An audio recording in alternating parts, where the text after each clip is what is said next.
Thank you very much. Thank you very much. How many of you are here for the first time? You're going to have the greatest summer you have ever had in all of your lives. You're going to earn more money than you ever thought was possible in a 13-week period, but far more important than that money. If you go out on the book field this summer and do the things you've been trained to do in the way you've been trained to do them, you're going to build within yourselves some qualities that will follow you and help you the rest of your lives. You will develop some habits of life. And these qualities and these habits will make you better husbands, better wives, better fathers, better mothers, better business people, better Christians, better neighbors. No matter what you do or become in this world, you will be better at it because of the Southwestern experience. I have said for 30 years, counting today, that coming to Nashville is the greatest experience of my year. To stand on a platform somewhere in this city and look into the faces of young people like you who stand for what you stand for, who are willing to train and to commit yourselves to work harder and tougher than you have ever worked in all of your lives. It just does something for me and makes my year better.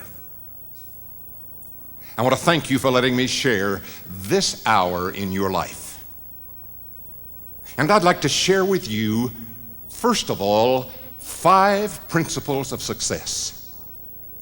5 things that if you will do and be this summer, I guarantee you that you will get what you want out of the summer.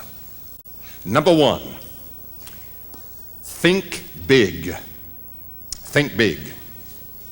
The Bible was a book of people who thought big. When Jesus gave the Great Commission, he didn't say go into this village or this state or this nation. He thought bigger than that. He said go into all the world. You can't get any bigger than that, can you?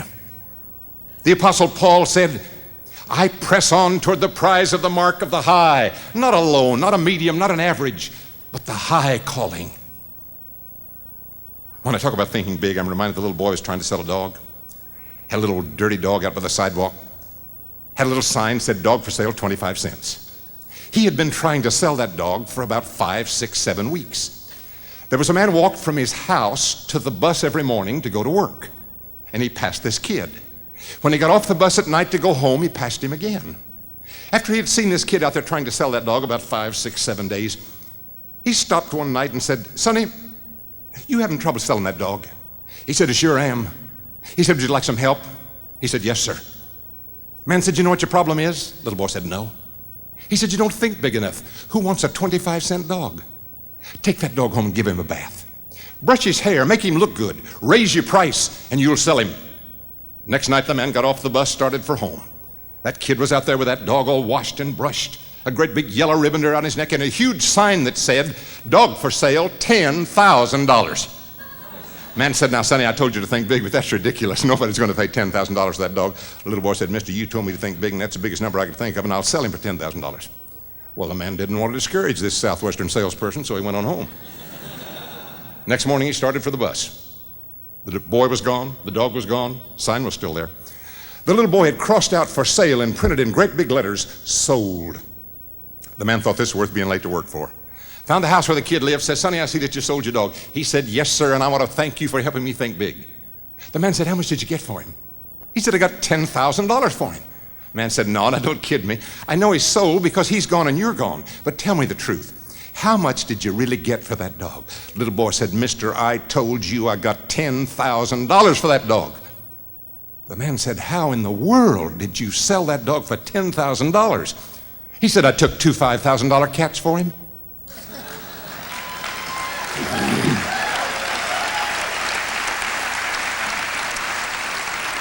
Now that's ridiculous.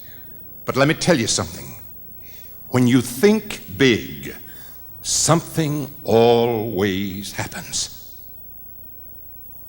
Do you think that the students who the first week last summer sold 250 units thought they would sell 250 units when they left home on Monday morning? No.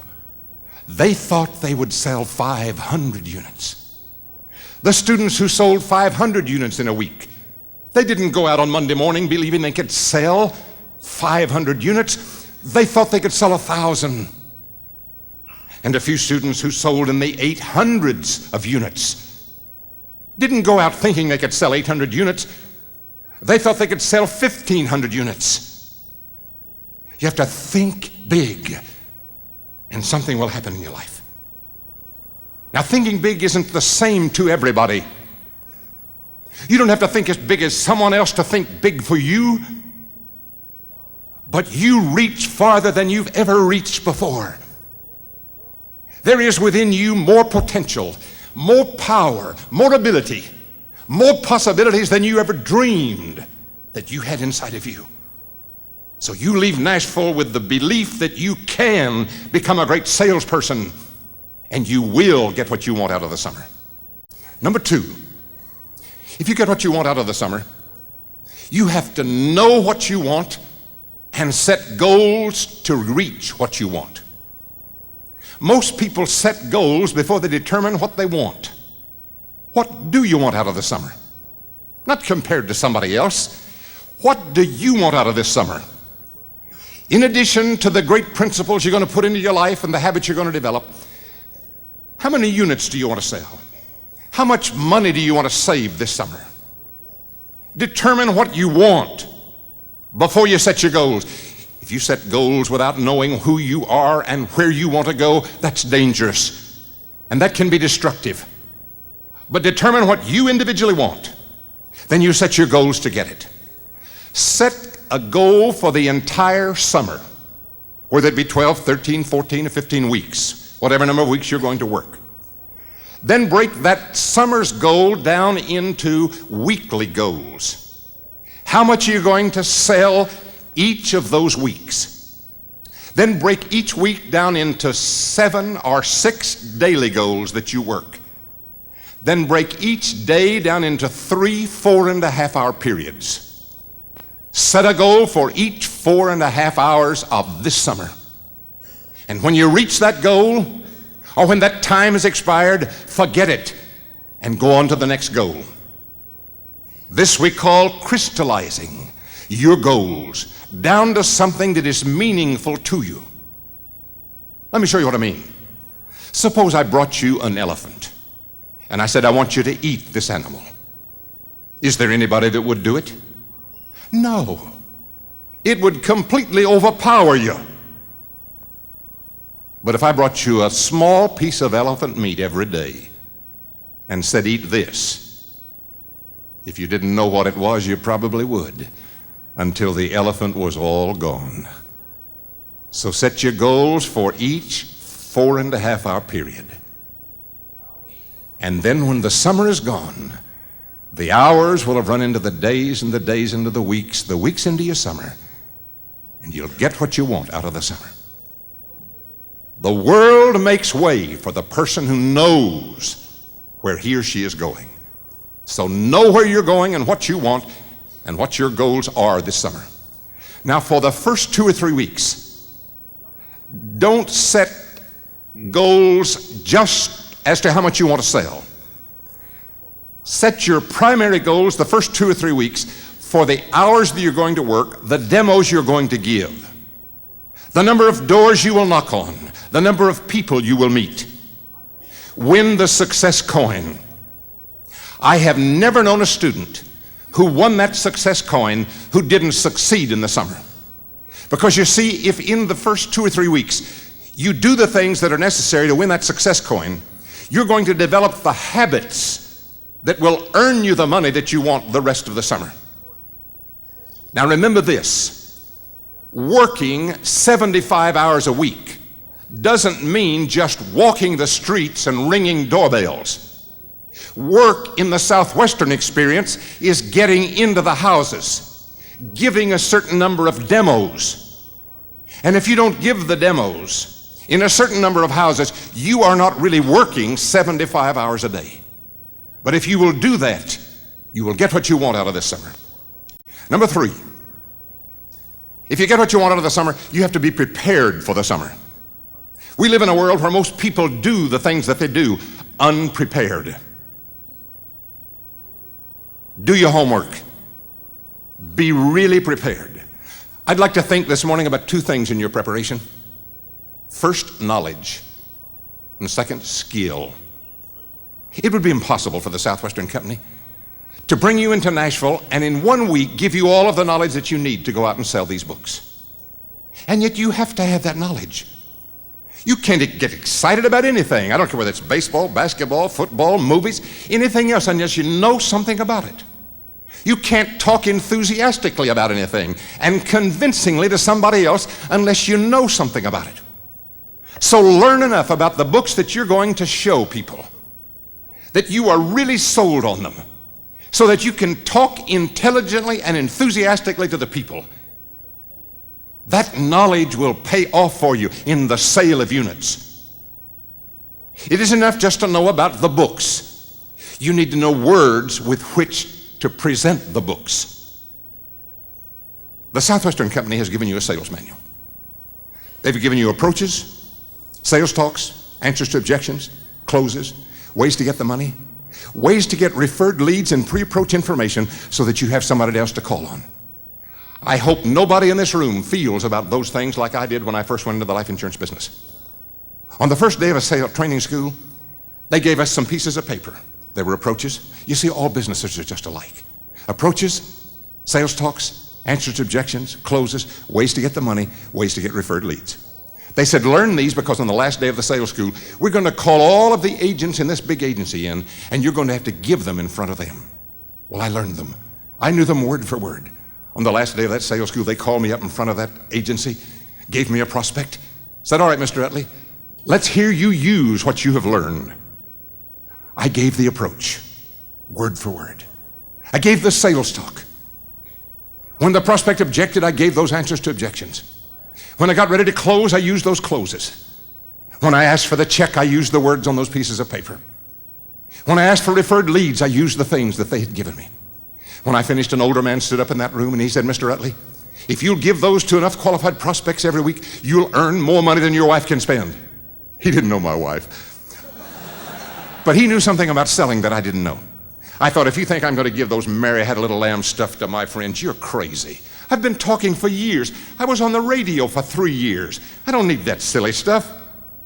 I put it down in the bottom drawer of my desk, and I went out to use Mort Utley's words. Did pretty good the first week, had a lot of friends. Sales went down the second week, down the third week. No sales the fourth week. No sales the fifth week. No sales the sixth week. That older man saw me in the hall one day and said, Mort, have you been sick? I said, no, why? He said, I haven't seen your name on the production list. I said, nobody will buy. He said, would you like some help? I was like the kid selling the dog. I said, yes, sir. He said, if you will make 5 appointments for next Tuesday, I'll go with you and do the selling, and I'll give you all of the commission. This was the greatest life insurance salesman on the West Coast. Do you know who I made appointments with? The 5 richest people I knew. If the greatest salesman on the West Coast was going to do the selling and I got the commissions, I wanted a lot of them. I never will forget, we walked into the office of the first prospect, a very successful, well-to-do man in the real estate business.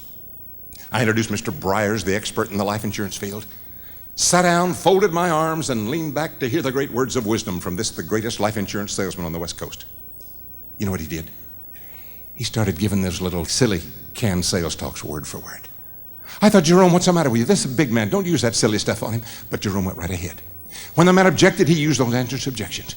When he got ready to close, he used those closes.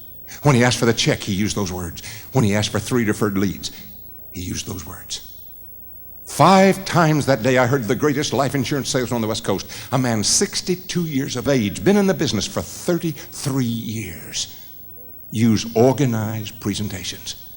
4 times, I watched people buy from a stranger who had refused to buy from me, a friend. Do you know what I did that night before I went home? I went back by my office, got those things out of that bottom drawer, took them home and relearned them. And from that day till this, I have never picked up the telephone to call somebody for an appointment. I've never walked into an office or a home or had somebody into my office or home to make a presentation that I didn't know word for word what I was going to say. And selling lost all of its fear. I heard about a life insurance salesman one time. Walked into a large office building. Right in the center of the lobby was a receptionist at her desk with sort of a wall built around her. He walked up to her and he said, "I want to see the sales manager of this company." She said, "Do you have an appointment with him?" He said, "No." She said, "You can't see him without an appointment." He said, "Then so that I will know who to call, will you give me his name?" She gave him the name. He said, "Then I don't want to bother you when I come back. Will you tell me where his office is?" She said, "It's down this hall, the third door on the right, but you can't see him without an appointment." He said, "Thank you, ma'am." Walked out the door, stood outside and looked through the glass until somebody walked up in front of her so she couldn't see him. Came in, walked behind her desk, walked down the hall to the sales manager's desk. Walked right in the door, the sales manager at his desk working, and just stood there, didn't say a word. Sales manager looked up and said, "Hello?" He said, "Hello." Sales manager went ahead working. He just stood there. Looked up again, said, "Did you want something? Got to help you?" "Well," he said, I don't think so." He said, "I was just standing here wondering, you wouldn't want to buy any life insurance today, would you?" He said, "No, I wouldn't want to buy any life insurance today." The man just stood there. Sales manager looked up again. He said, "Young man, I told you I didn't want to buy any life insurance today." "Well," he said, "I just stand here thinking, even if you wanted to buy some, you probably wouldn't want to buy it from me, would you?" He said, "No, you're the last person in this world I'd want to buy anything from." "Well," he said, "I thought that's the way you'd feel about it before I ever came in here." And he turned around real slowly to leave. Sales manager couldn't stand it. He said, "Come back here." He said, "I've been dealing with salespeople for 25 years, and you're the poorest excuse for a salesman I have ever seen. I'll tell you what, I feel sorry for you. I'll buy a policy from you if you'll give me 20 minutes to teach you something about salesmanship." Well, he said, "I haven't got anything else to do. Guess that's all right." Took the application for the policy, got the check for the first premium, sat down to get his sales lesson. Salesman said, "Young man, why don't you get you some sales talks?" Oh, he said, "I've got a whole desk full of them back at the office." He said, "Then why don't you learn them?" He said, "I know all of them." He said, "Then why in the world didn't you use one when you came in here to try to sell me?" He said, "I did. That's the one I always use on sales managers."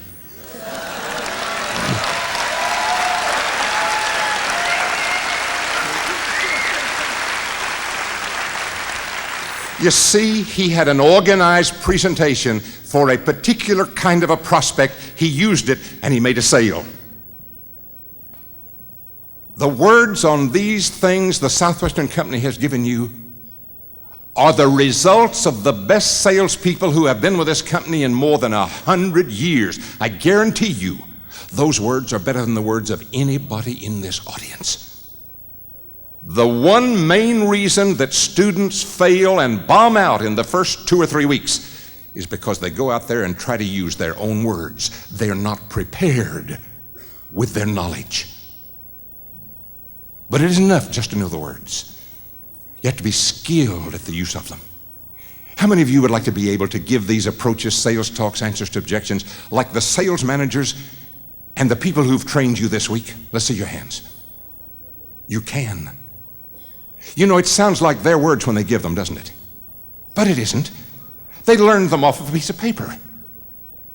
The reason they sound so good when they give them is because they've given them hundreds of times. Anything in this world that somebody does well is because they've practiced until they became skilled at the use of it. Do you think the knowledge alone of operating on somebody for something wrong with their body will give them success? No, they have to practice on animals and everything else until they become skilled at the use of that knife. I used to go out to Briggs Stadium in Detroit, Michigan when I lived there and watch the Tigers in batting practice. I've watched those men who were leading the American League stand in a batter's box, not in a natural position. A coach one time showed them where to put their feet. Grip a bat, not with a normal grip. A coach showed them how to grip it. Take a back swing and a cut at that ball and a follow through, not in a normal swing. A coach showed them how to do it. I've watched those men stand there and hit it hundreds of balls. Do you know what they were doing? Practicing a canned sales talk. Walk into the movie theater. Listen as that handsome young man says sweet things to a beautiful girl. Do you know what he's doing? He's giving a canned sales talk. Oh, but you girls say that comes right out of his heart. No, it doesn't. It came off of the script, a piece of paper, just like the Southwestern Company has given you. The reason it sounds like it comes out of his heart is because he did it so many times in rehearsal till it became a part of him. And you can become skilled at the use of these sales talks if you practice and practice and practice. Now, the first part of the summer, you're going to have to practice on Mrs. Jones. And don't worry about missing a word or two here and there. Mrs. Jones doesn't know the sales talk. She won't know when you missed a word. So while you're practicing, you'll earn money, and you'll become better and better and better. One of the greatest keys to success in selling is showing a tremendous interest and feeling, I want to do something for this family with the books that I have. But you can't keep your mind on that if you have to be worrying about what you're going to say and how you're going to say it. But if you learn these and practice them until they become a part of you, then you can give them without giving too much thought to them. And your heart and your mind can be in the job that you're doing for Mrs. Jones and her family. How many of you just a little bit worried about ringing the first doorbell? Would you like to lose that fear? If you will know these sales talks, these approaches, these answers to objections, so that you know everything you're going to say, if you will practice it until it becomes a part of you, selling will lose all of its fear. After all, you know everything Mrs. Jones is going to say, don't you? And you know everything you're going to say. Why should you be worried? Mrs. Jones is the one's in trouble. See, she doesn't know what either one of you are going to say. Now, you got to think of it in that way. You know what I'm doing right now? I'm giving you a canned sales talk. Oh, but you say you have done this for 30 years. Maybe I have. But in the last 2 weeks, I've listened to 10 cassettes of 10 different years that I gave this speech. And I listened to it twice this morning before I left my hotel room, so that when I walked through those curtains, I would know every word I was going to say, and how I would use my hands, and where I would put my feet. I wouldn't come out on any platform unprepared to make my presentation. If you get what you want out of the summer, in the fourth place, you need a positive mental attitude. You need to think yes, never no. You need to smile, never frown. Never get down, always stay up. I remember the first time I ever took my wife with me on a sales interview. I had an appointment with the owner of a barber shop in Oakland, California. Only had one appointment that night, 6:30. I said, you go with me, sit in the car, it'll take me 30 minutes to sell this man, then I'll take you to dinner and a show. She thought that was a pretty good idea. When we drove up in front of the apartment, he saw us, came out and insisted my wife go in, and I'm glad he did, because 3 hours later I left the apartment. I made a sale. I got the application, I got the check. When his wife found out we hadn't eaten, she fixed us something to eat, didn't have to buy my wife's dinner. Too late to go to the show, I saved that money. I drove away from that house feeling like $1 million. My wife said, Mort, you weren't even courteous to that man. I said, what do you mean? He bought. They fed us. They want us to come back and see them. He gave me the names of 3 barbers he wants me to call on. She said, maybe he did. But he told you at least 25 times he didn't want any life insurance. And you didn't even act like you heard him. I said, I didn't. But did you notice I heard him the first time he said yes?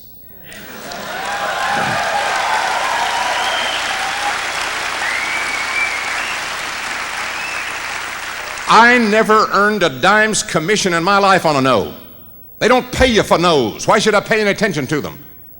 So when they say no, I just smile and keep on asking questions. Now, sometimes they will say no so many times that I have to leave without a sale. But I'm still positive. I'm even positive about the no. And I get to the door, ready to leave, turn around, take the prospect's hand, squeeze it real tightly and say, I almost forgot. I want to thank you for turning me down.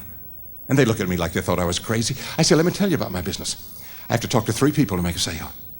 The last one I talked to said no. Now you've said no. That means the next one will say yes. And I want to thank you for getting me to the yes. I've had people say, come back here and sit down. They don't want to be a no. But you see, you've got to keep that positive mental attitude. Now, when I talk about positive mental thinking, I have to tell you my favorite story. There were parents had twin boys, 6 years old, extreme opposites. One of them was the world's greatest optimist. He loved everybody and everything in this world. The other little boy was the world's worst pessimist. He hated the whole world and everything in it. Didn't want anything to do with anybody or anything. The parents were so disturbed by the extreme opposite characteristics of these two children, they took them to a child psychologist. Said, you've got to help us. We don't know what to do about these boys. He said, I can't imagine two boys in the same family, especially twins, being such extreme opposites. But I have tests for children like this. Let's put them through the test and then we'll talk about a remedy. So they took this little extreme pessimist down to a room that had every kind of a toy that a child could imagine. Said, Sonny, all of these are yours. You have a good time and we'll come back after a while. Went out and shut the door. Took this little extreme optimist down to a room that didn't have a thing in the world in it, except right in the middle of the floor was a great big pile of horse manure. Said, Sonny, have a good time. We'll come back after a while. And went out and shut the door. In about 20 minutes, they went back into the room where the little pessimist was. He was seated in the middle of the floor with his arms folded. He hadn't touched a single thing. The psychiatrist said, why didn't you ride on that rocking horse? Said, I was afraid to fall off and break my arm. Well, so why didn't you skate on the roller skates? That'd have been fun.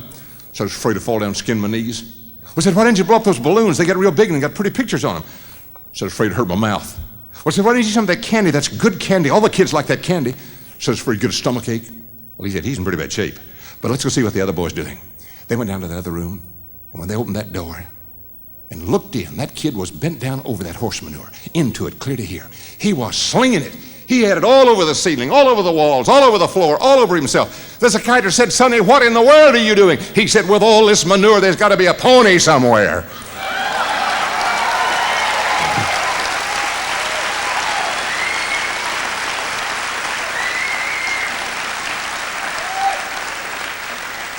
I'll tell you why I told you that story. I'll let you in on a little secret. This summer, you're going to have to wade through a lot of it. But just remember, the more there is, the deeper it gets, the bigger the ponies.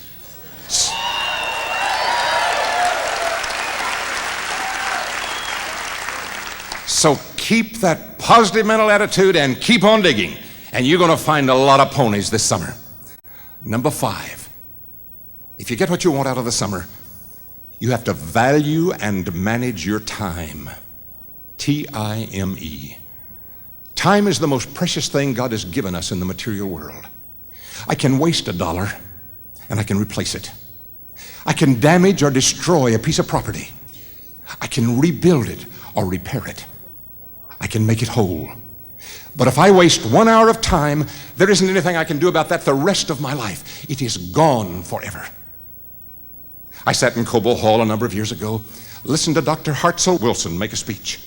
In that speech, he pulled from his inside coat pocket a little 3x5 card. On it, he had printed a prayer that he said he prayed every morning before he got out of bed. He read that prayer to us as he talked about the tragedy of wasting time in America. I was impressed. Went up after the speech and said, Hartzell, could I have a copy of that poem? He said, Mort, this is the only one I have with me. I'm on a tour. I won't be home for about 10 days. When I get home, I'll send you one. He did. It was a postcard. He wrote a nice note on the side where he addressed it. And then the poem was on the other side. I used to carry it with me and read it to audiences.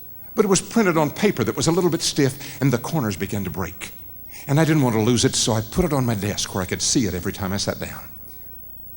And my dear sweet wife, about 4 or 5 years ago, took it down, had a frame about this big, with 2 panes of glass, 3x5, right in the center.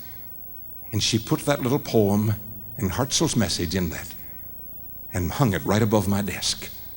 I can read the poem, I can turn it over and read Hartzell's message. I'd like to share it with you. Dear God, this is the beginning of a new day. You have given me this day to use as I will. I want this day to be good, not evil. Success, not failure. I want it to be right, not wrong, in order that I will never regret the price that I paid for it. Can you imagine what would happen in this world if everybody felt that way about time? You can't do too much about the world, but can you imagine what will happen in your lives this summer because you feel that way about time? Don't waste a moment.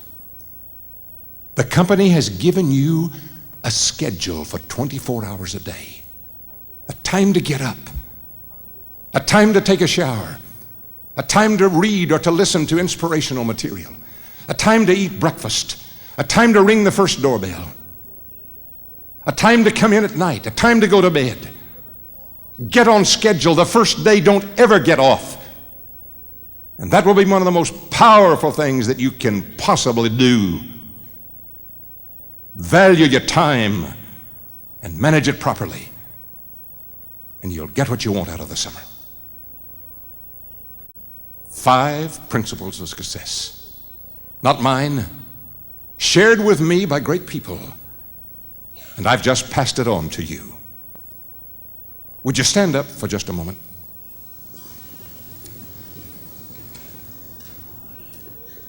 Reach as high as you can reach and just hold it there. Now, let's see how many of you can reach higher. Hold that. Now let's see how much higher you can reach. Some of you have grown 6, 8 inches. Reach real high. One more time. Now take 3 big breaths.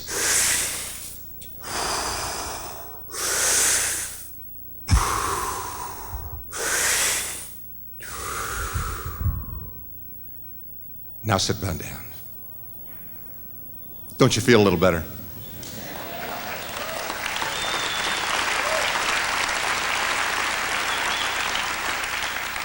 I did that for 2 reasons. I wanted you to know that you can reach higher than you think you can this summer. And I wanted you to relax a little bit, and I wanted a few of you to wake up.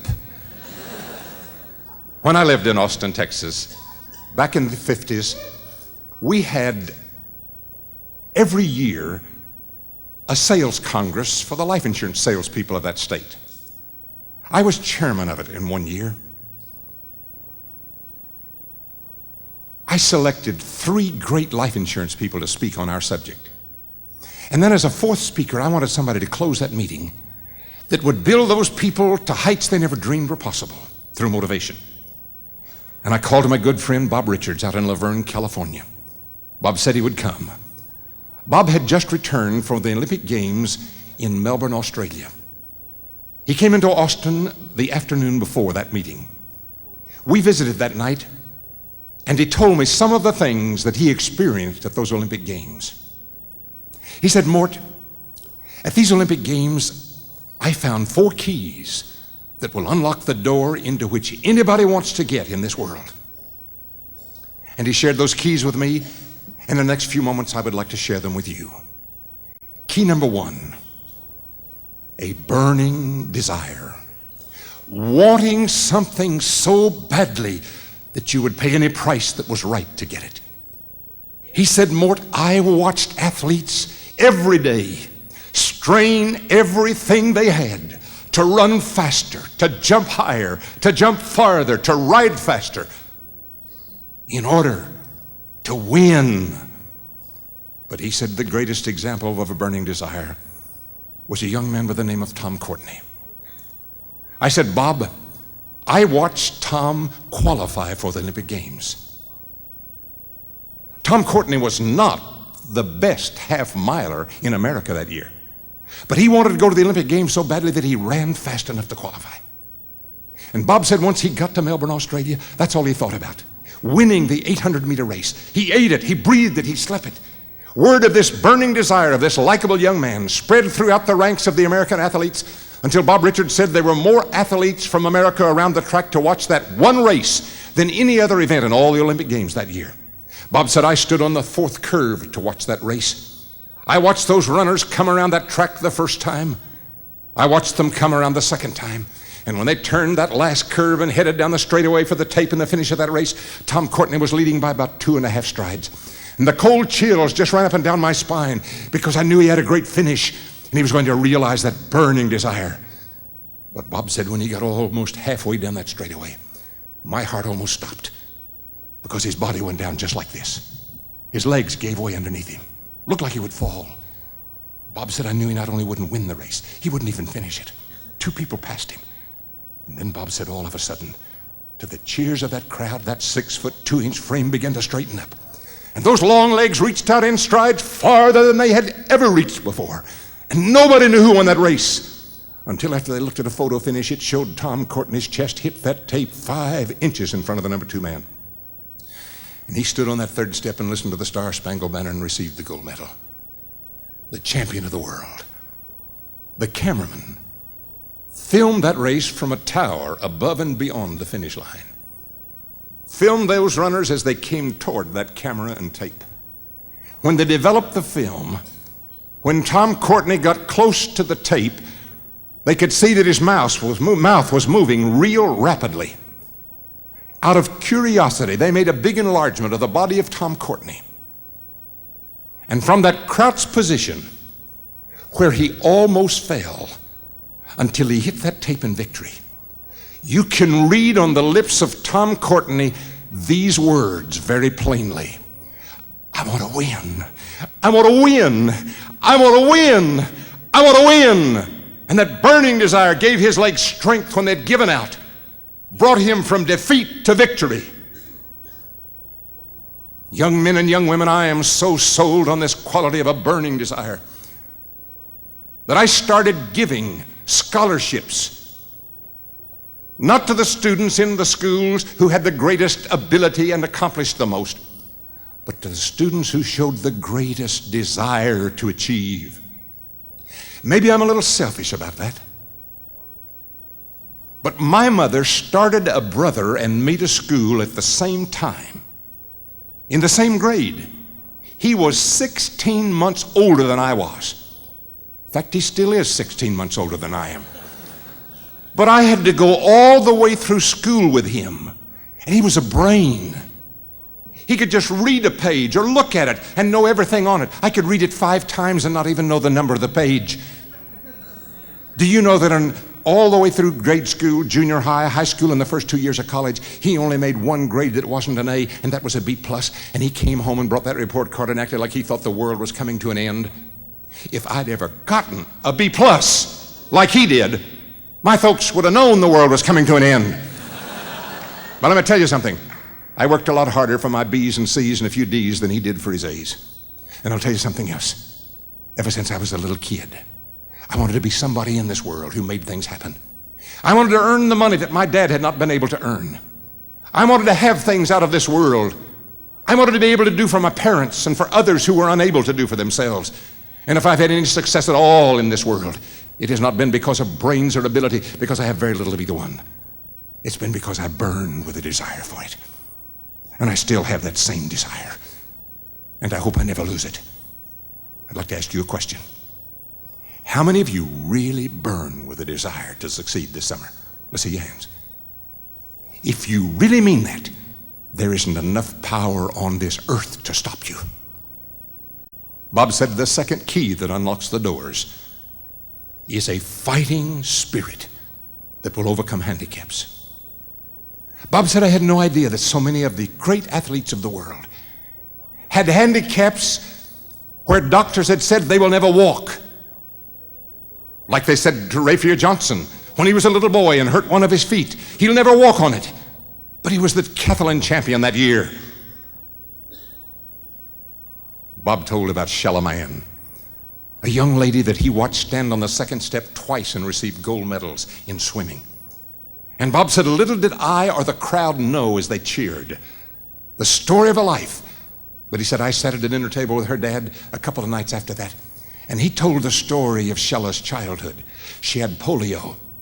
She couldn't use her arms and her shoulders. She wasn't like other kids, but she wanted to be like other kids, and she fought to overcome that handicap. Her dad told about the times, many of them, that he watched her on a physical therapy table when they manipulated her arms and shoulders, and the pain was so great she cried out loud, but she didn't want them to quit. She was fighting to become like other children. And Bob said her dad told about the first time that she stood in the whirlpool waters and with her own strength and power lifted her little hands and arms above that water, and how she screamed and cried with joy, Daddy, I did it! Daddy, I did it! She didn't have a prayer to become a swimmer, but she has 2 gold medals.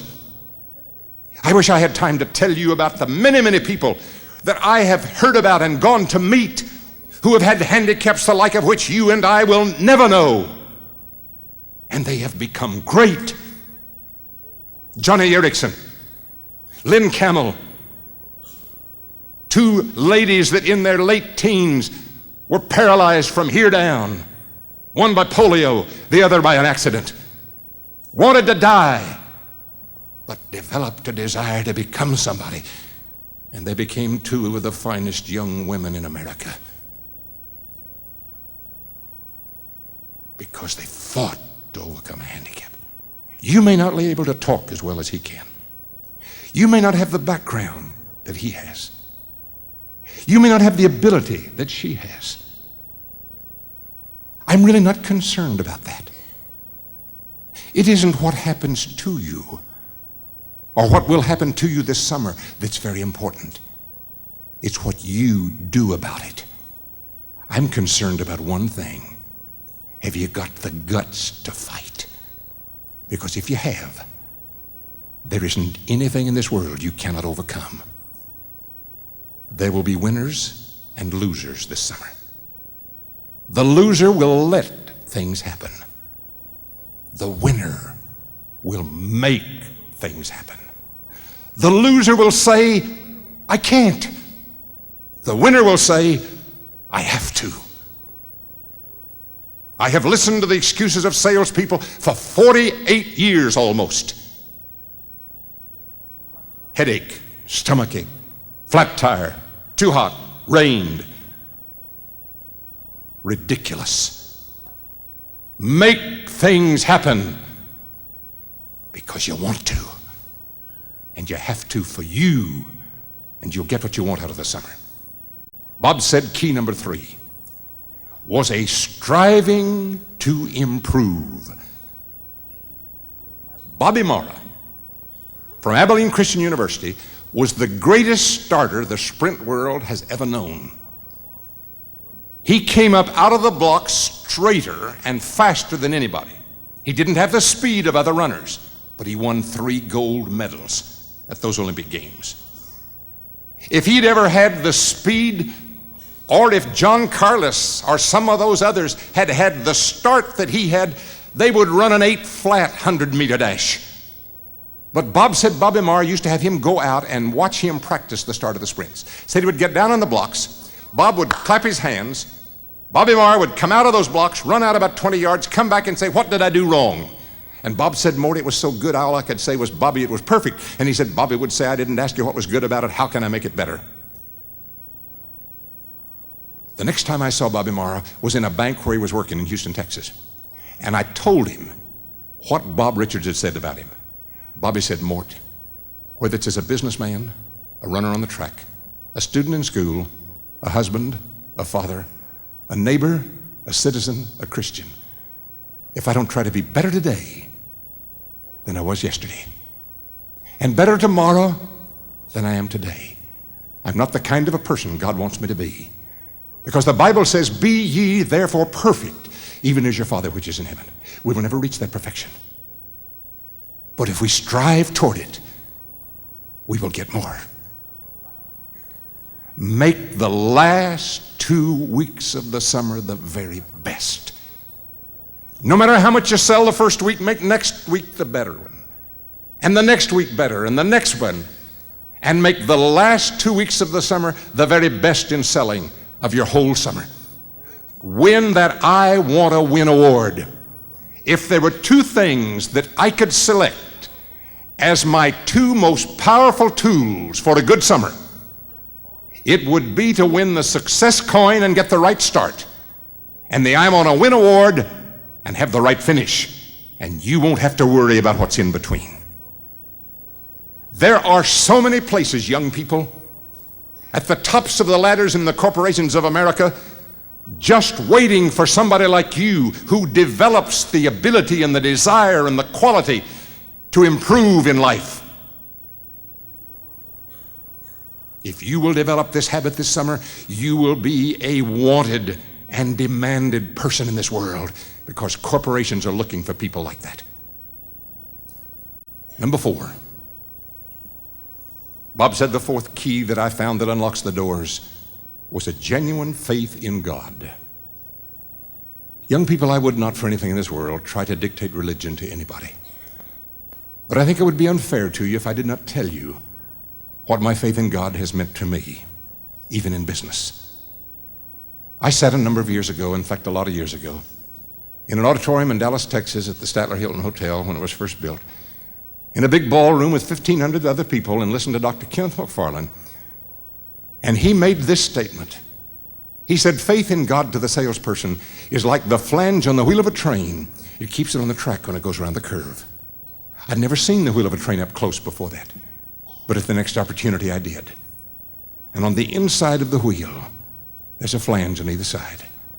And no matter whether the train goes around the curve this way or this way, that flange keeps the wheels from going off the track. You will have a lot of rough curves this summer. You will have a lot rougher curves throughout your life. If you have a genuine faith in God, it'll keep you on the track. Now I think about my faith and describe it maybe a little different than most people. When I was a little boy, my daddy worked in a grocery store. We didn't have a car. There weren't very many back in those days, and we had no money to buy one. We walked every place. I used to persuade my mother to let me stay at the store until late at night, and then when Dad closed the store, I would walk home with him. The last 2 blocks of that walk home, my dad would cut off a lighted street and go down a dark alley. Now, had I been in that dark alley by myself, every noise would have either just petrified me and paralyzed me so I couldn't move, or else sent me off like a rocket, I don't know which. But when I turned off of this lighted street, where I walked with my arms down by my side like the great big brave boy that I really wasn't, to go down that dark alley with my daddy, I used to take my little hand, slide it up his leg, and take hold of his 2 big fingers. And even though he has been dead for about 22 years, I can close my eyes right now, and I can still feel him push my little hand away from his fingers and take his great big hand and put it around my little fist and squeeze it real tightly. And I knew he wouldn't let anything hurt me. Young people, many years ago, through faith in the Bible, I reached up and took hold of God's hand. And as long as I hold on to it, I can believe and depend on what he said. That I can cast all my care upon him because he cares for me. That if he's with me, who can be against me? That he will never leave me. He will never forsake me. And even in business, I can do all things through him who strengtheneth me. I believe all of this and a lot more because he's God the Almighty, and I'm his child, and I know that he loves me. Necessary for success in business? No. But I'm so confident that my faith in God on so many occasions has wrapped itself around all of these other principles and brought them into my life with a greater effect. And I believe it will for you. I've added a 5th to Bob Richards' Keys to Success. And you can write this down in words very easy to understand. Don't quit. Don't quit. One of the greatest statesmen that this world has ever known was Winston Churchill, England's Prime Minister. At one time in his life, when he felt all was a failure, and he wasn't going to run for office, and late at night told his wife that the next morning he was withdrawing. And she smiled and put her hand on his shoulder and said, Winston, never give up. He said he thought about those 2 words all night long. And the next morning, he reaffirmed his candidacy. And throughout his life, his favorite statement was, never give up. Stay with it. Stay with it. I remember in a room in a hotel that no longer is in Nashville, 30 years ago, I made a statement that if anybody was going to quit and go home, they could call me collect. And I asked for a promise that they would. Well, they all raised their hands. About 10 days later, My phone rang at 2:30 in the morning. Collect call. I took the call. A young man very rapidly said, "Mr. Utley, I'm going to quit and go home. I've already packed my bags. Don't try to talk me out of it. I've already called my folks, told them I was coming." I said, "Slow down a little bit. I'm not going to try to talk you out of it. If you want to quit and go home, that's your business. Have you sold many books?" He'd just sold 2 or 3. And that really wasn't too good. So I said, "If you want to quit and go home, that's your business. But before you do, I want you to know one thing. If you quit and go home, every time you look in the mirror the rest of your life, you're going to be looking at a quitter. Now, if that won't bother you, that's not going to bother me. Because when I look in the mirror, I won't see you. I failed at a lot of things," I told him, "but not as a quitter." And he was so serious and so down, I thought he ought to laugh a bit. So I told him about the time in college that I was running a half mile, and I got so far behind everybody else, I cut across the stadium. And if you think that's funny, I didn't even catch up then. But I went across the finish line. I finished. Well, he laughed a little bit, told me goodbye. He didn't go home. He was in the top 10 out of about 400 students that summer. He was in the top 10 5 years in a row. He became a millionaire by the time he was 31 or 2 years old. Today he's worth between 40 and 50 million. He has told me on many occasions, "Mort, if you had allowed me to quit and go home, I probably would have developed the habit of quitting when things got tough, because it was tough." And he said it was tough the rest of the summer, and it was tough the next 4 summers, but I stayed with it and didn't give up. And I've developed the habit in my life of never giving up when things are tough. There was a life insurance salesman, Houston, Texas. Great guy, became a great salesman.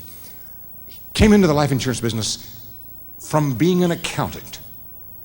A manager saw him and talked him into trying the life insurance business. He lasted about 3 or 4 months and quit. Another manager saw him a few months later, talked him into trying it again. This time he lasted 9 or 10 months and quit. About a year later, another manager saw him. He must have had something. They all thought he would make a good life insurance salesman. Mentioned life insurance to him, and Bud threw up his hands and said, "Don't mention that business to me. I've been in it twice. I've failed twice. I've quit twice. I'll never try it again." The man was so convinced that Bud Bray would make a good life insurance man that he tried a little psychology on him. He said, knew he was a golfer. He said, "Do you remember Benny Hogan?" Bud says, "Everybody knows Benny Hogan." He said, "Remember he had that bus automobile crash? The doctor said he may never walk again, but he won't play golf for sure." But he said, "Bud, Benny Hogan refused to quit. He came back and won his greatest tournaments after that accident." He knew Bud liked music. He said, "Do you remember Jane Froman?" Well, he said, "Everybody knows Jane Froman." In my day and Bud's day, Jane Froman was the best girl vocalist of the day. He said, "Remember, she was going to entertain our service people in the early 40s during World War II. There was a plane crash on the beach. A fire followed. Almost lost her life, did lose a leg, but she refused to quit. She came back and entertained her greatest audiences on an artificial limb.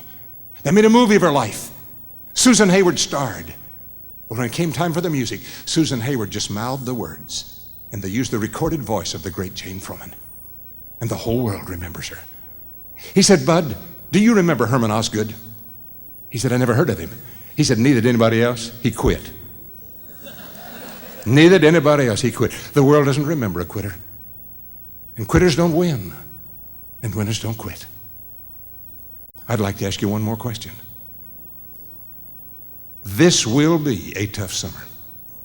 Some of you will not start as fast as others, and the first 3 weeks may be disastrous.